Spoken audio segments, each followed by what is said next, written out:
안녕하세요. 벌써 올해로 36살이 된 남자입니다.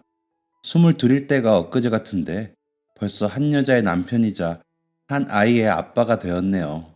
저는 작은 사업체를 운영하고 있는데요.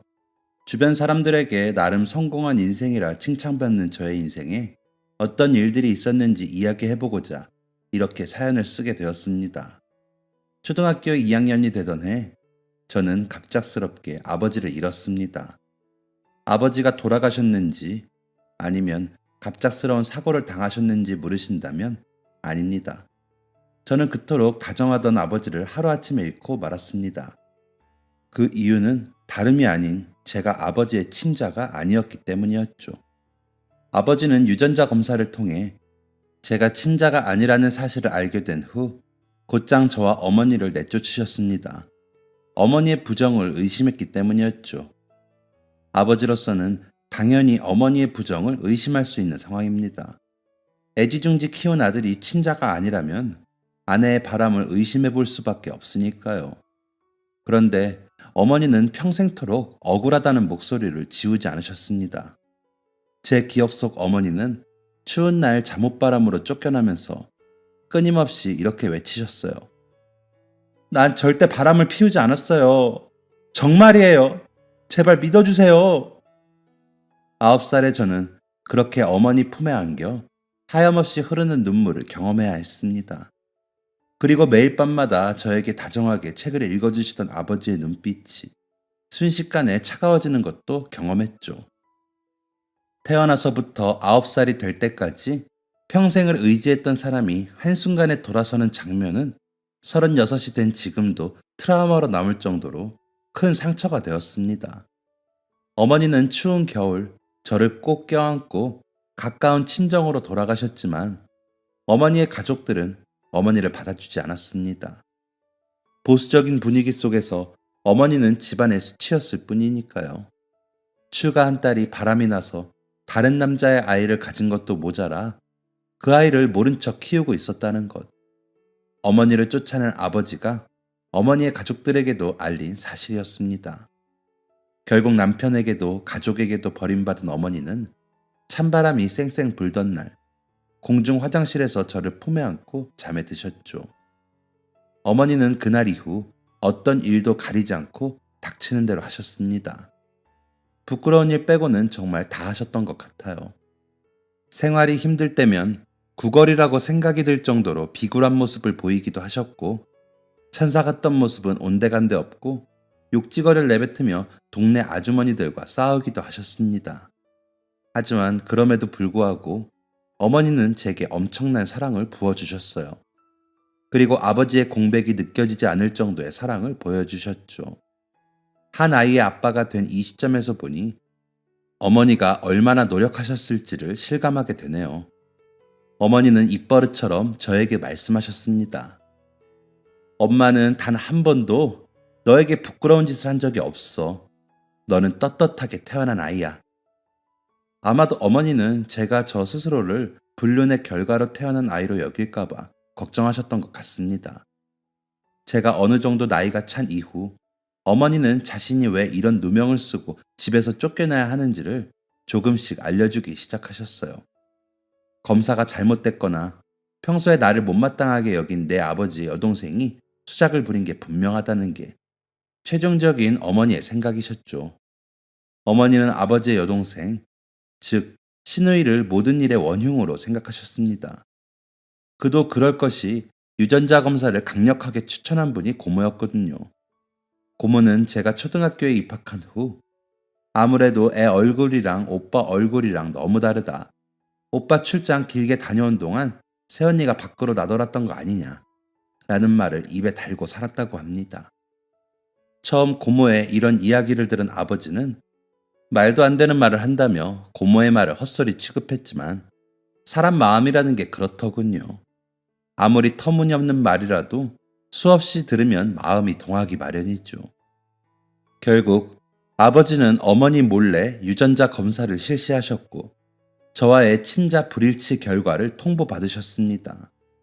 어머니는 결과지를 들고 길길이 날뛰는 아버지에게 절대 아니다 라며 항변하셨지만 이미 어머니에 대한 배신감으로 속이 뒤집힌 아버지에게 그 소리는 들리지 않았다고 해요. 그런데 당시 상황을 회상하시던 어머니는 분노하는 아버지 곁에서 미소 짓던 고모의 모습에 더욱 화가 났다고 합니다. 게다가 아버지가 어머니를 내쫓고 이혼하자마자 고모는 아버지에게 자신의 친구를 소개하고 결혼까지 진행시켰다고 하죠. 이 모습을 본 어머니는 고모가 어떤 수작을 부려서 상황이 이 지경이 됐다는 생각을 안 할 수가 없었다고 합니다. 당시 고모의 신우짓은 동네 사람들도 혀를 내두를 정도로 엄청났다고 하니 어머니가 왜 고모를 강하게 의심하는지 이해되는 부분이죠. 그런데 충격적인 이야기는 여기서 끝이 아니었습니다. 제가 성인이 된 이후 어머니는 당시를 회상하며 어머니가 겪었던 심적인 고통을 털어놓으셨어요. 네 아버지가 세장가 간다는 이야기 들었을 때 솔직히 결혼식장을 난장판으로 만들 생각이었어. 내가 겪은 일들을 모조리 얘기하고 억울함을 밝힐 참이었지. 그런데 네 아버지는 그 유전자 검사 때문에 나와 너를 버린 게 아니었다. 저는 어머니의 말을 이해할 수 없었습니다. 어머니는 저를 한번 살펴보시더니 쓴웃음을 지으시고 다시 말을 이어가셨어요. 네 아버지는 유전자 검사를 하기 전에 이미 동생이 소개해준 여자를 만나고 있었어. 맞습니다. 아버지는 고모가 소개해준 여자를 이미 만나고 있었던 것이죠. 네, 명백한 바람이었습니다. 유전자 검사 결과는 그저 명분이었을 뿐 아버지는 유전자 검사 결과로 친자가 나왔어도 어머니를 버렸을 것입니다. 과연 그 인간이 검사 결과를 받고 충격을 받았을까? 아니었을걸. 어차피 이혼할 거였는데 잘 됐다 싶었겠지. 그런 사람한테 백날 억울하다고 소리쳐봤자 들리지 않았을 거다. 그래서 네 아버지 결혼식장 앞에서 발길을 돌렸어. 말을 마친 어머니의 눈빛을 지켜보자니 억울한 마음을 안고 버텨야 했던 어머니의 지난 세월이 제 눈앞을 스쳐 지나가는 듯 했습니다. 그리고 뒤이어 보인 어머니의 손끝은 오랜 고생으로 해져 있었고 오랫동안 관리받지 못한 손톱은 이리 빠지고 저리 빠져 못난 모습으로 흉져 있었어요. 파릇파릇하기만 했던 어머니의 얼굴엔 어느새 깊은 주름들이 자리 잡혀 있었고 어머니는 또래 친구들의 어머니보다 10년은 늙어 보였습니다. 저는 그런 어머니의 모습을 보면서 다짐했습니다. 꼭 성공해서 잃어버린 어머니의 청춘을 되찾아 드리겠다고 말이죠. 꼭 어머니의 행복을 되찾아 드리겠다고 말이죠.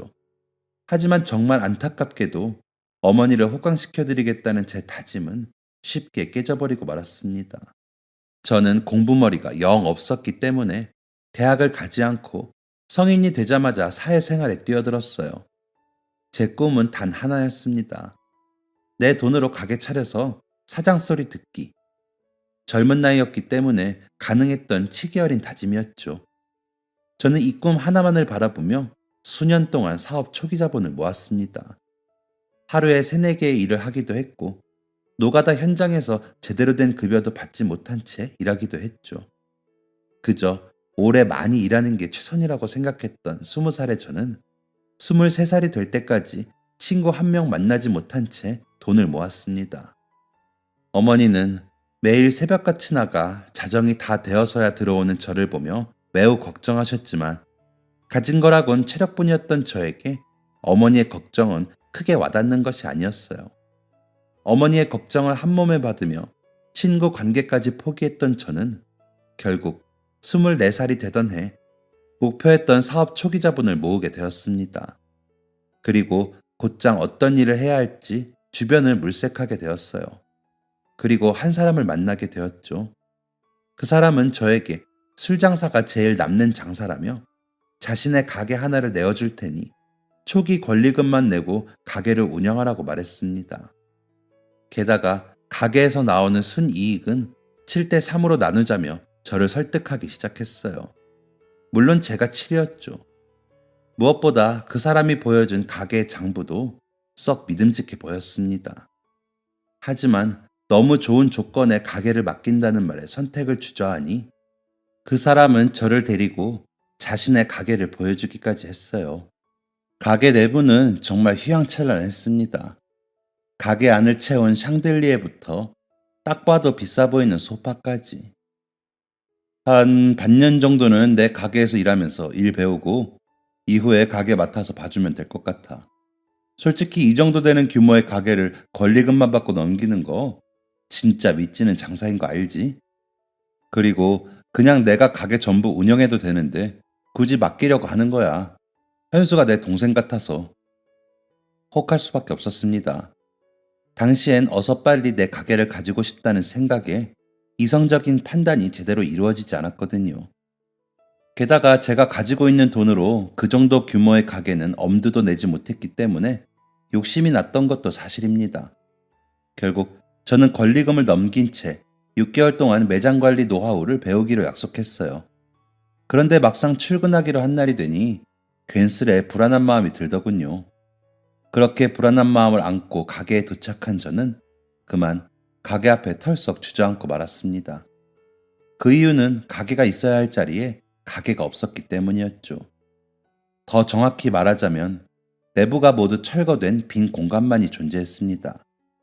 이후엔 상황이 급박하게 돌아갔어요. 저와 비슷한 상황인 듯한 여러 사람들이 가게 앞에서 욕지거리를 내뱉으며 어딘가로 전화하기 시작했죠. 제가 사기를 당한 것이라는 사실을 알게 되는 데는 오랜 시간이 걸리지 않았습니다. 저는 그날로 세상을 살길 포기했어요. 인생의 전부인 양 모아둔 돈을 그렇게 한 번에 잃었으니 그만큼의 상실감을 겪는 것도 어찌 보면 당연한 일이었죠. 그런데 막상 죽으려고 보니 죽는 것에도 큰 용기가 필요하더군요. 그때 제가 선택한 것은 바로 입대였습니다. 저는 입대 날까지 입대 사실을 어머니에게 알리지 않았어요. 입대 날 짧은 편지를 쓰고 집을 나온 게 전부였죠. 저는 훈련소를 마친 이후에도 어머니를 보지 않았습니다. 휴가를 나와도 부대 근처를 떠돌다 복귀하곤 했어요. 그렇다 보니 당연히 어머니의 면회도 차단했습니다. 거의 매일 써서 보내시는 듯한 어머니의 편지도 뜯어보지 않았죠. 어린 마음에 사기를 당한 분노와 창피함을 어머니께 화풀이한 것 같아요. 면목도 없었고요.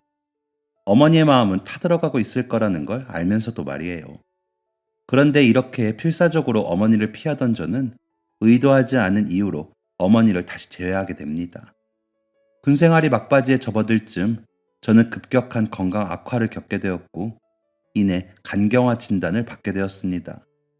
간경화라는 사실도 충격적인데 더 충격적인 사실은 저에게 간이식이 필요하다는 것이었어요. 당연히 가족인 어머니에게도 이런 이야기가 전달되었죠. 어머니는 소식을 듣자마자 오신 건지 식은땀을 줄줄 흘리며 제가 누워있는 병원 안으로 들어오셨습니다. 어머니는 저의 상태를 들으시곤 쓰러지실 듯 놀라셨지만 고민조차 하지 않고 이내 자신의 간이식을 해주겠다며 나서셨습니다. 그런데 그때 저는 이런 어머니에게 해서는 안 되는 말을 하고 말아요. 그냥 이렇게 죽게 내버려 두세요. 저 같은 놈이 살아서 뭐해요? 제 말을 들은 어머니의 표정은 아직도 잊히지 않습니다. 자신이 시한부라는 소식을 듣게 된다고 해도 그런 표정은 짓지 못할 것 같아요. 그 정도로 어머니는 큰 충격을 받으신 듯 했습니다. 어머니는 눈물을 뚝뚝 흘리시며 거친 손으로 제 손을 붙잡으시더니 이렇게 말씀하셨어요. 제발 그런 말은 하지 마라. 엄마가 보기 싫으면 평생 네 눈앞에 나타나지 않을 테니까 그런 말은 하지 마. 저는 그때 누군가에게 세게 머리를 얻어맞은 느낌을 받았습니다. 그리고 내가 얼마나 큰 잘못을 한 것인지를 깨닫게 되었죠. 어머니가 울다 지쳐 잠에 드셨을 때 저는 창밖을 보며 다짐했습니다. 살아야겠다고요. 그리고 어머니를 호강시켜 드리겠다고 다짐했던 그 꿈을 이루겠다고 말이죠. 그러기 위해서는 우선 살아야 했습니다. 저의 간 이식 수술은 급박했기 때문에 가장 가까이에 있던 어머니가 가장 먼저 검사를 받게 되었죠.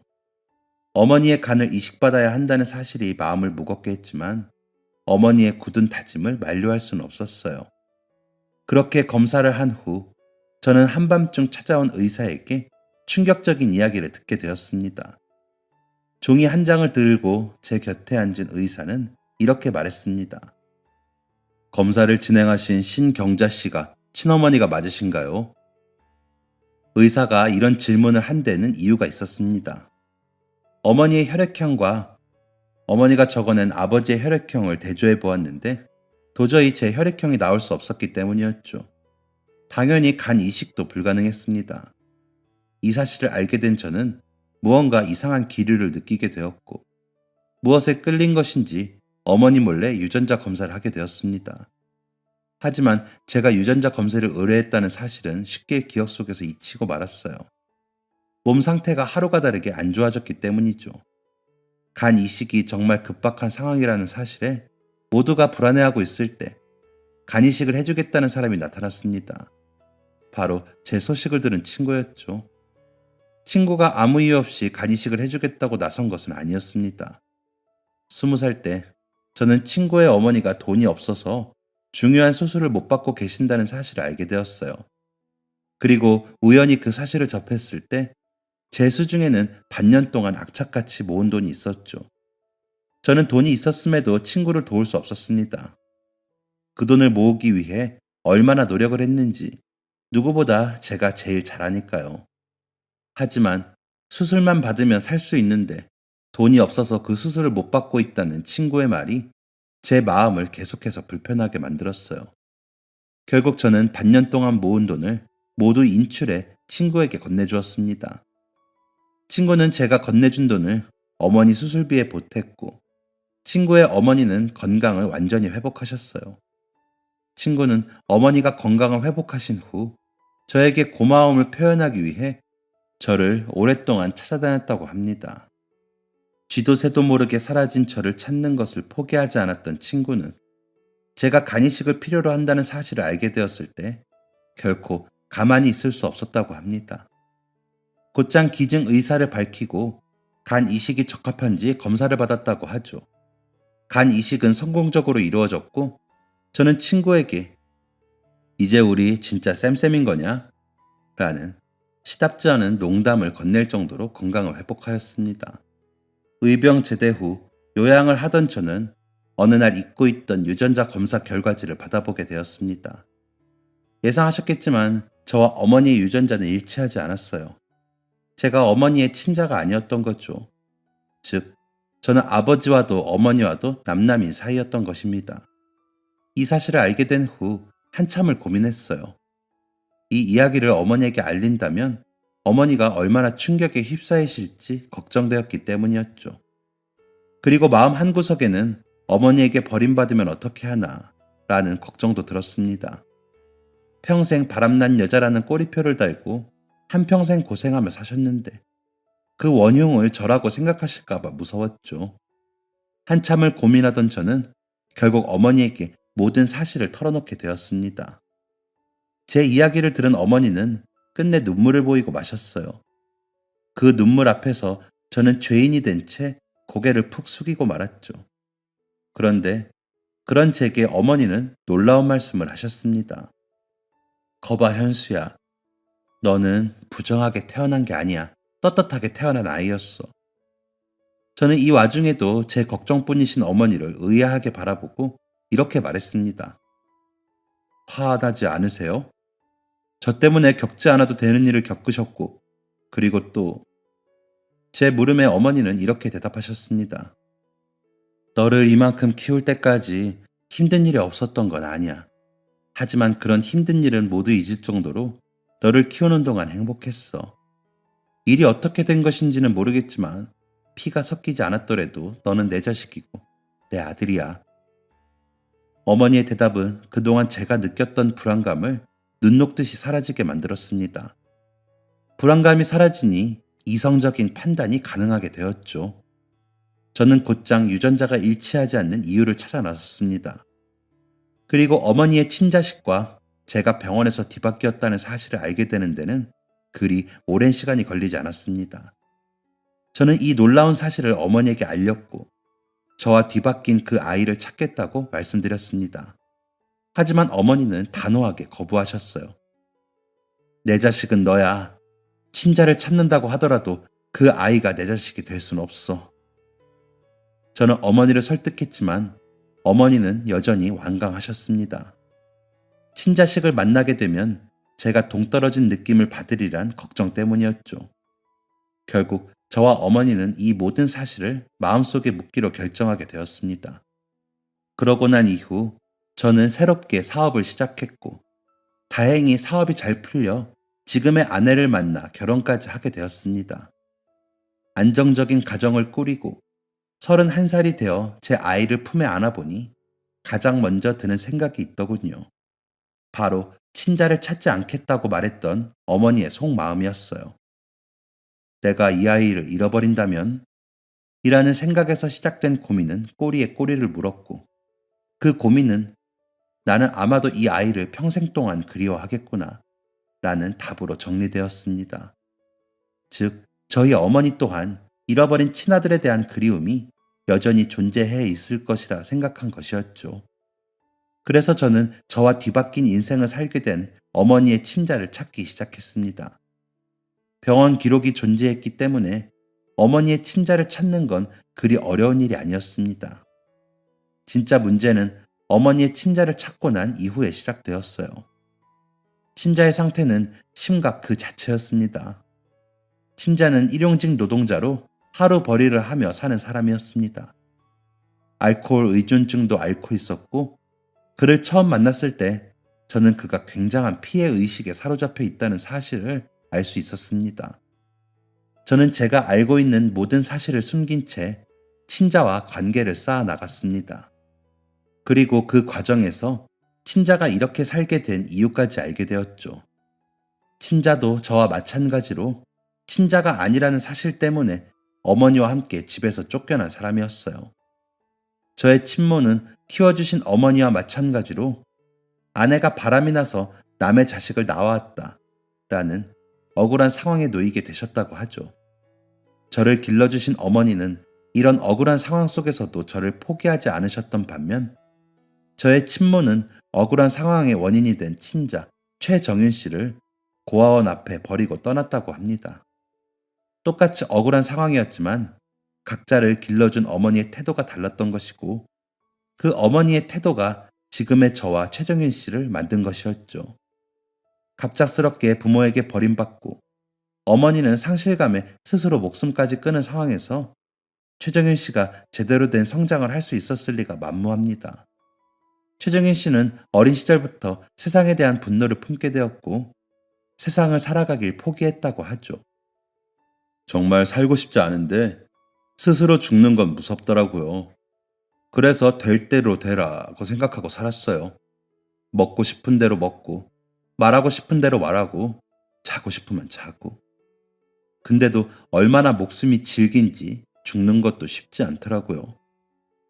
공허한 눈으로 이런 말을 뱉는 최정윤 씨를 보니 23살, 사기를 당해 전 재산을 잃은 제 모습이 겹쳐 보이는 듯 했습니다. 하지만 최정윤 씨의 인생은 제 인생보다 훨씬 기구했습니다. 저는 어머니에게 충분한 사랑을 받으며 자란 반면, 최정윤 씨는 고아원에서 외롭게 자랐고 다른 사람들에게 무시와 괄시를 받기도 했죠. 무엇보다 사람들의 차가운 그리고 편견 어린 시선도 견뎌야 했다고 했어요. 최정윤 씨는 그런 주변 시선을 이겨내는 방법으로 거친 생활을 선택하기도 했다고 합니다. 불량 서클에 들어가서 옳지 않은 일들도 여러 번 했고, 마음에 안 드는 사람과 시비가 붙으면 결코 물러나는 법이 없다고 했죠.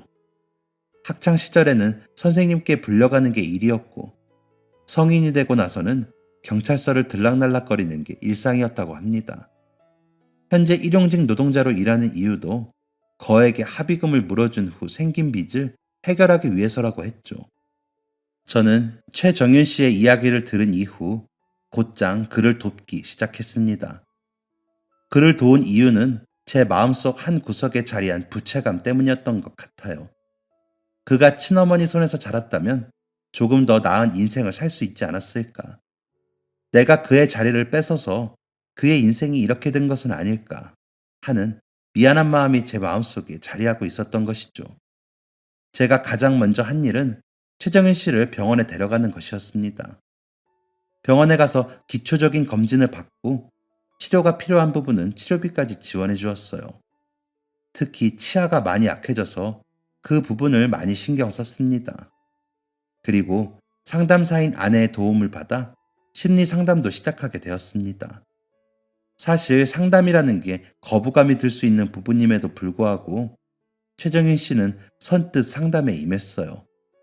이유는 이런 상황을 만들기까지 최정인 씨와 지속적으로 관계를 쌓아온 그동안의 시간이 있었기 때문이었죠. 처음 최정인 씨는 제가 그에게 베푸는 친절을 못마땅해 했습니다. 자신에게 무엇을 바라길래 이런 일들을 하냐며 날카로운 말을 하기도 했죠. 최정인 씨가 그런 말을 할 때면 저는 사람이 사람을 돕는 데 이유가 있나요? 라며 웃어 넘기곤 했어요. 다행스럽게도 최정일 씨의 상태는 점차 나아졌습니다. 건강도 금방 회복했고 상담을 병행하며 심각했던 알코올 의존증도 완화되었죠. 그를 곁에서 지켜본 결과 최정일 씨는 삶을 포기한 게 아니었어요. 그저 어떻게 살아가야 할지 방법을 모를 뿐이었죠. 살아갈 만한 힘을 주고 어떻게 살아야 할지 약간의 방향성을 제시하니 최정일 씨는 스스로 노력하기 시작했습니다. 술을 끊기 위해 노력했고 어떻게 술을 끊을 수 있을지 질문하기 시작했죠. 그게 다가 아닙니다. 최정일 씨는 합의금으로 인해 진 빚을 갚아주겠다는 저의 제안도 거절했어요. 자기 일은 자신이 해결해야 한다는 뚝심 있는 생각 때문이었죠. 이만큼 도움을 받았는데 더한 도움을 바라는 건 아닌 것 같아요. 제가 해결할 수 있도록 해주세요. 저는 최정일 씨의 주변 환경에 아주 약간 개입했을 뿐, 그 이상의 도움을 준다던가 직접적인 도움을 주지 않았습니다. 최정일 씨가 괜찮은 사람으로, 괜찮은 인생을 사는 사람으로 변한 것은 순전히 그의 노력이었어요. 저는 최정일 씨가 모든 빚을 갚고 난 후에야 그에게 모든 사실을 털어놓게 되었습니다. 술을 끊고 있는 최정일 씨를 배려해서 카페에 방문한 상황이었죠.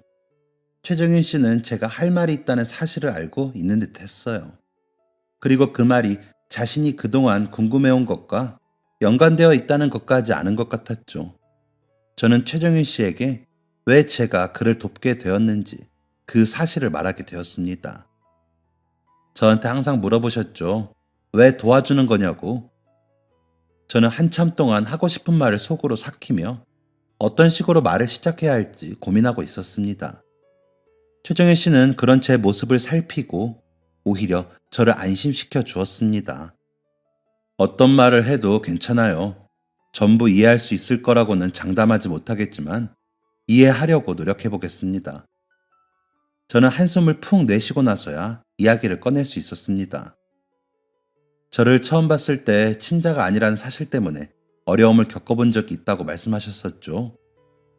네, 아버지랑 어머니는 바로 이혼하셨고 어머니는 저를 고아원에 데려다 놓으신 다음에 곧바로 목숨을 끊으셨죠.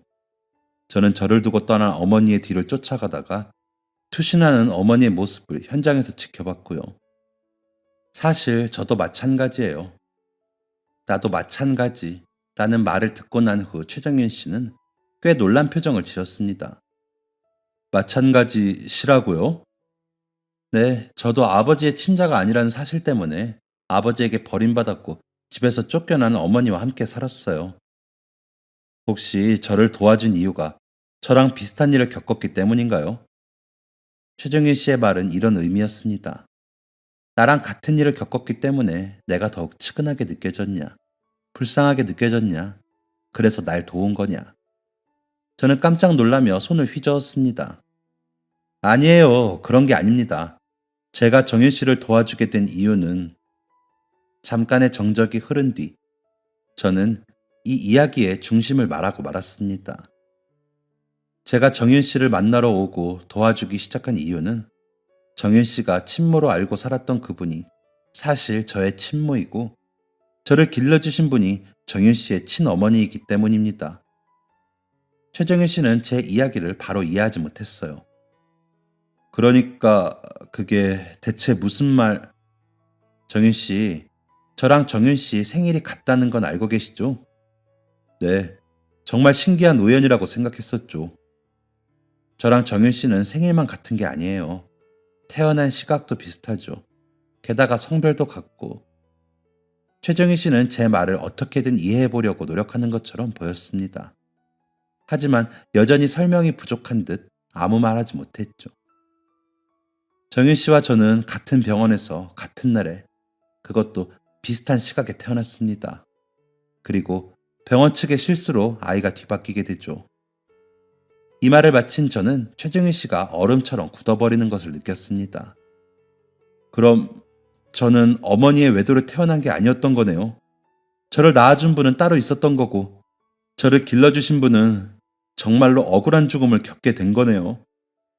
네, 스스로 목숨을 끊으신 그분이 저를 낳아주신 친모이십니다. 지금 말씀하신 게 정말 모두 사실인가요? 네, 안타깝게도 그렇습니다.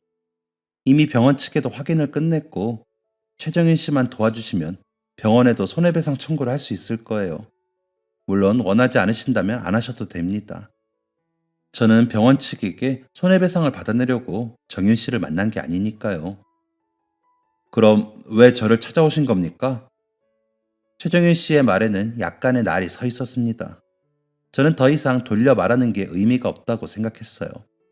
그래서 최정윤 씨에게 솔직한 이유를 말하기 시작했습니다. 최정윤 씨를 낳아주신 분, 저를 길러주신 분이 여전히 살아계세요. 어머니요? 저를 낳아주신 분? 저는 아주 우연하게 어머니와 유전자 검사를 진행하게 됐고, 그 과정에서 제가 어머니의 친자가 아니라는 사실을 알게 되었어요. 오랜 고민 끝에 어머니에게 이 사실을 알려드리게 되었고, 이 상황을 어떻게 하는 게 좋을지 어머니의 의견을 구했죠. 한 차례 숨을 돌리고 최정윤 씨를 보니 그는 매우 굳은 상태였습니다. 사실 어머니는 정윤 씨를 찾길 원하지 않으셨어요. 정윤 씨가 더 좋은 가정에서 잘 살고 있을 수도 있는데 괜히 그 앞에 나타나서 평화로운 가족을 해집을 생각이 없다고 말씀하셨죠. 저는 그래도 어머니를 설득했지만 어머니는 완강하셨어요. 그런데 제가 결혼을 하고 아이를 낳아보니 친자를 찾을 생각이 없다는 게 어머니의 본심이 아닐 수 있겠다는 생각이 들더라고요. 만약에 제가 제 아들을 잃어버린다면 저는 평생 그 아이를 가슴속에 묻고 살 것 같거든요. 둘째가 태어나고 셋째가 태어나도 말이죠. 그래서 어머니에겐 이야기하지 않고 정윤 씨를 찾았습니다. 어머니 말씀대로 정윤 씨가 좋은 가정에서 행복하게 살고 있는 것 같다면 모든 사실을 숨긴 채 살아가려고 했어요. 그런데 제 상태가 영 별로였죠? 솔직히 말하자면 그렇습니다. 어머니가 바라셨을 모습과는 동떨어진 모습이었어요. 그리고 정윤 씨의 모습에서 과거의 제 모습이 보이기도 했고 말이죠.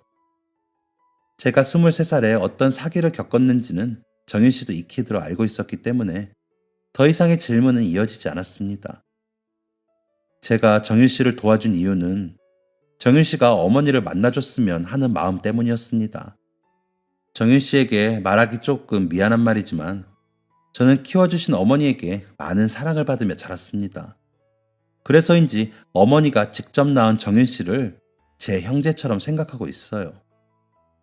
형제처럼 생각하고 있다는 제 말에 정윤 씨는 단호하게 대답했습니다. 저는 아닙니다. 저를 도와주시고 신경 써주신 건 충분히 감사해야 하고 있어요. 하지만 현수 씨가 저를 낳아주신 분 손에서 자랐다고 해서 갑자기 형제로 느껴지진 않네요. 게다가 저는 저를 낳아주신 어머니가 따로 계시다는 사실을 처음 들었습니다. 낳아주신 어머니가 따로 계시다는 것도 충격인데 대체 이 상황을 어떻게 받아들여야 하는지 모르겠네요. 지금 당장 답을 달라는 의미는 절대 아닙니다. 정희 씨도 이 상황을 받아들일 만한 시간이 필요하시겠죠.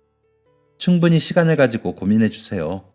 그리고 제가 정윤 씨를 돕는 건 어떤 대가를 바라서가 아니라는 것만 알아주세요. 최정희 씨는 이후 한 달 정도 시간을 가지며 어머니를 만날 것인지에 대한 고민을 이어갔습니다. 그리고 34살의 가을, 최정희 씨로부터 어머니를 만나겠다는 대답을 듣게 되었죠. 이 말을 들은 후 저는 곧장 어머니에게 달려가 이 이야기를 전해드렸습니다. 사실 어머니한테 고백할 게 있어요. 어머니는 두 눈이 동그래진 채 저를 바라보고 계셨죠. 아이를 낳고 나니 어머니의 마음이 조금이나마 이해되더라고요. 그래서 병원에서 저와 뒤바뀌었던 어머니의 친자를 찾았습니다. 어머니는 두 손으로 입을 가린 채 깜짝 놀라셨어요. 뭐? 그 아이를 찾았다고? 네, 최정윤이라는 이름으로 살고 있었어요. 그 사람을 찾았을 때 어머니 말씀처럼 행복하게 살고 있다면 그냥 가슴속에 이 사실을 품고 모른 척 하려고 했습니다. 그런데 제가 목격한 최정윤 씨의 삶은 썩 좋아 보이지 않았어요. 어머니는 눈물을 두 눈에 가득 담은 채 제 이야기를 경청하셨습니다. 그리고 물어보셨어요. 대체 어떻게 살고 있었길래?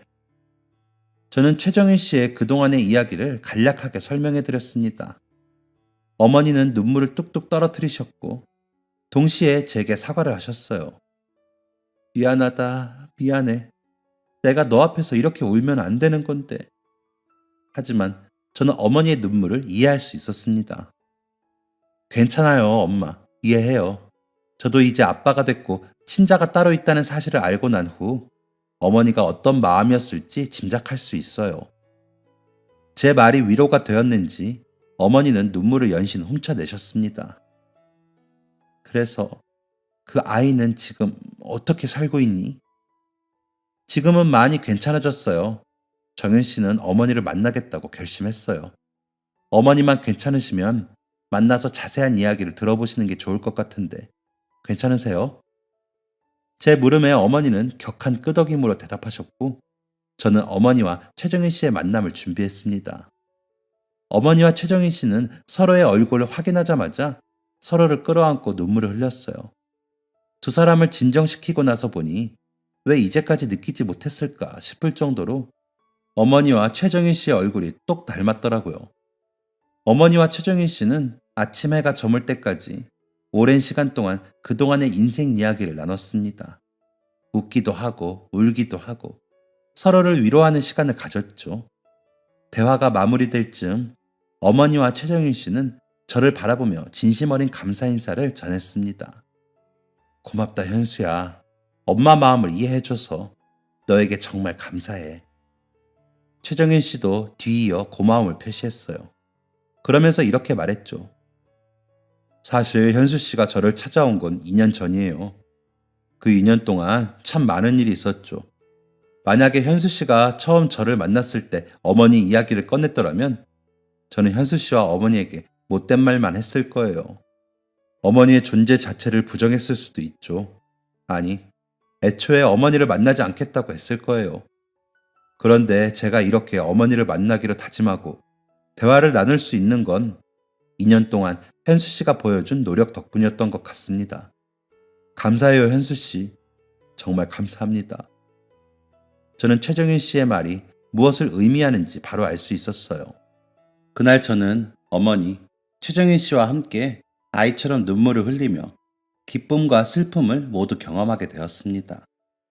최정윤 씨가 자신의 출생의 비밀을 알게 되고 친어머니의 존재를 알게 된 지 몇 년의 시간이 지났네요. 최정윤 씨는 이후 번듯한 기술 자격증을 취득해 직장을 얻어 일을 하고 있습니다. 그리고 직장에서 버는 돈을 조금씩 모아 작지만 넉넉한 전셋집도 구하게 되었죠. 지금은 어머니의 아들로, 저의 형제로, 제 아이의 삼촌으로 오붓한 가족애를 느끼며 살고 있습니다. 어머니와 자신이 너무 가까이 지내면 제가 소외감을 느낄까봐 항상 조심스러워하는 게 느껴질 정도로 속이 깊은 사람이에요. 저도 선을 지키기 위해 정윤 씨에게 아직도 말을 놓지 않고 있습니다. 정윤 씨도 마찬가지고요.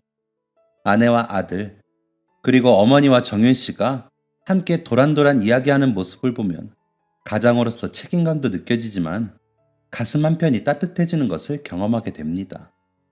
이런 가족의 모습을 지키기 위해 노력해야겠다는 생각도 들고 말이죠. 정윤 씨와 어머니가 서로를 완전한 가족으로 인정한 후 저는 저의 친부를 찾아보았습니다. 친부를 찾는 것 또한 그렇게 어렵지 않았어요. 저는 친부가 살고 있는 모습, 그리고 친부가 어떤 사람인지를 목격한 후 친부 앞에 나서기를 포기했습니다. 우선 친부는 저의 친모와 이혼한 후 새 가정을 꾸려 가정을 이룬 상황이었어요. 그런 사람 앞에 나타나는 건 민폐일 뿐이었죠. 무엇보다 저의 도덕적 관념으로는 도무지 제 친부모님이 좋은 사람으로 보이지 않았습니다. 이 모든 사실은 친모가 죽기 전 작성한 유서를 통해 알게 된 내용인데요. 저는 친부와 친모의 하룻밤 불장난으로 태어난 아이였습니다. 친부를 오랫동안 연모했던 친모가 결혼을 일주일 앞둔 친부를 꼬셔서 하룻밤을 얻어냈던 것이죠. 친모는 친부의 예비 신부를 찾아가 자신이 예비 신랑과 잠자리했다는 사실을 알렸고, 결혼이 미뤄지는 동안 자신의 임신 사실을 통보했다고 합니다. 즉, 저의 친부와 친모는 결혼식도 제대로 올리지 못한 채 사랑 없이 결혼 생활을 했던 것이죠. 친부는 친모가 산통을 겪고 있을 때조차 나타나지 않았었다고 합니다. 사랑 없는 책임만 있었던 결혼이었기 때문에 벌어진 일들이었습니다. 이런 상황이다 보니 친모가 낳은 아이가 자신의 자식이 아니라는 사실을 알았을 때 친부는 기다렸다는 듯이 친모를 내쫓았다고 해요. 이 부분마저도 저의 상황과 유사하네요. 사실 저는 이 모든 뒷이야기가 이해되지 않았습니다.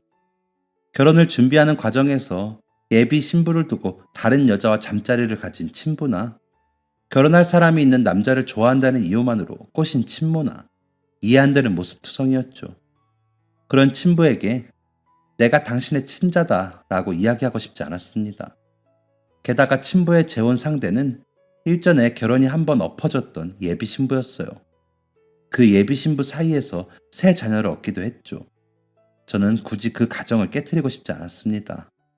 괜히 그들 앞에 나타난다면 굴러 들어온 이물질 취급을 받을 게 당연했으니까요. 무엇보다 저는 제 친부를 찾을 이유가 전혀 없었습니다. 어차피 친부는 저에게 별 관심이 없을 게 뻔하고, 제게는 아버지 분량의 사랑까지 아낌없이 보여주신 어머니가 있기 때문이죠. 조금 부끄러운 이야기지만 인간적인 생각도 있습니다. 친부의 세 자녀들은 모두 부모의 등골을 빨아먹는 존재였어요. 저랑 비슷한 나이 또래임에도 불구하고 여전히 부모님 품속에서 부모님에게 용돈을 받아 쓰고 있었죠. 공무원인 친부의 연금으로 도저히 생활이 불가능해 친부와 그의 아내는 여전히 일을 하고 있는 상황이었습니다. 그 자식들은 이런 상황을 알면서도 모르는 척하며 편안하게 호의호식하고 있었던 것이고 말이죠. 제가 그 사람들 앞에서 이런 모습으로 나타나면 친부와 그의 아내, 그리고 그들의 세 자녀들까지 책임져야 했을 거예요. 피가 섞였다는 이유만으로 말이죠.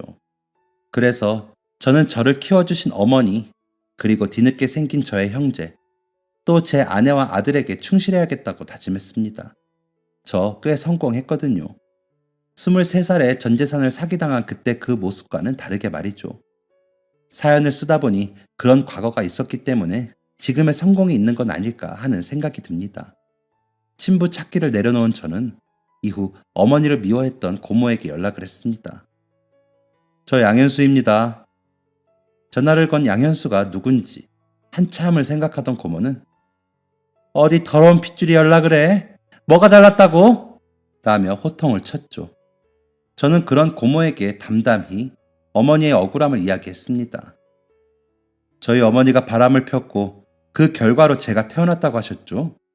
그때 왜 아버지 유전자 검사만 하셨습니까? 고모님 마음속에 저희 어머니를 믿어주겠다는 마음이 조금이나마 있었더라면 어머니 유전자 검사도 해보셨을 수 있었을 텐데요. 갑자기 전화해서 이게 무슨 말이야? 제가 양희도 씨의 친자가 아니라는 검사 결과 고모님이 가져오신 거였죠? 그래, 내가 가져다 줬다. 뻔뻔하게 다른 집안 씨를 끌고 들어온 게 괘씸해서. 네, 그러시겠죠. 그런데 저 신경자 씨 친아들도 아닙니다. 뭐? 너도 친아들이 아니라니 이게 대체 무슨... 신경자 씨 친아들은 최시성으로 살아가고 있었어요. 이제 똑똑히 알아두세요. 저희 어머니는 단 한 번도 부정을 저지른 적이 없는 분이십니다. 수학이 너머에 있는 고모는 아무 말이 없었습니다. 제가 그 집안과 아무 연관이 없다는 걸 말씀드렸으니 고모라는 호칭도 안 하겠습니다. 양미아 씨, 당신의 섣부른 판단과 이유 없는 불신, 그리고 미움이 한 가정을 파탄냈습니다. 당신이 어머니에게 직접 사과하는 건 바라지도 않겠습니다. 그냥 이거 하나만 평생 기억하세요. 당신 때문에 우리 어머니는 청춘을 잃었습니다.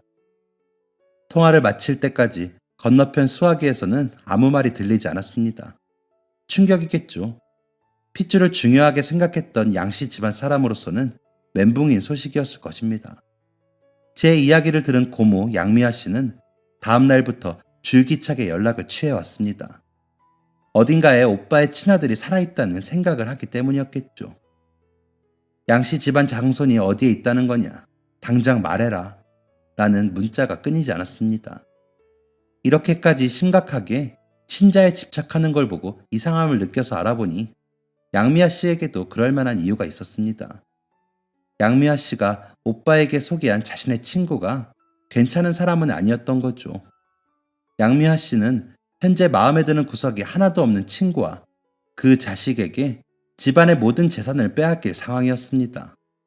이런 중요한 순간에 또 다른 친자가 나타난다면 양미아 씨가 챙길 몫이 늘어나게 되겠죠. 아마 그것을 노리고 친자가 누군지 어서 내놓으라는 이야기를 했던 것 같아요. 저는 이 사실 또한 정윤 씨에게 알렸습니다. 정윤 씨는 이 이야기를 듣고 코웃음을 치며 이렇게 말했습니다. 됐다고 해요.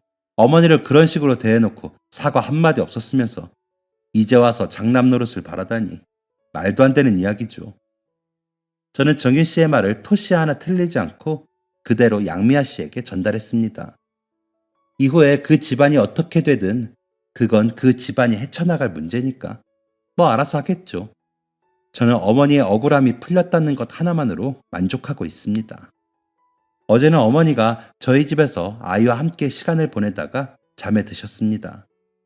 아이의 손을 꼭 붙잡고 잠에 드신 어머니의 손을 바라보니 한겨울 집안에서 쫓겨나 공중 화장실에서 잠이 들었던 그때가 생각이 나더군요. 온몸을 벌벌 떨면서도 현수는 추우면 안 돼 라며 자신의 얇은 외투마저 벗어 제게 걸쳐주시던 어머니의 그 손길. 그 손길이 잊히지 않는 밤이었습니다. 쭉 사연을 적어보니 제 인생도 참 별일이 다 있었네요.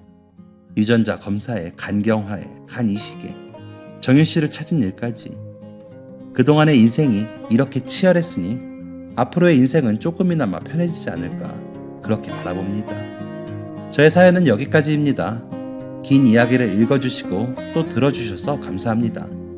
지금까지 저의 이야기에 함께 해주신 모든 분들의 가정과 일터에 행복만 가득하기를 바라겠습니다. 모두 행복하세요. 지금까지 사연 들어주셔서 감사합니다. 사연이 재밌으셨다면 구독과 좋아요를 눌러주세요. 감사합니다. 안녕히 계세요.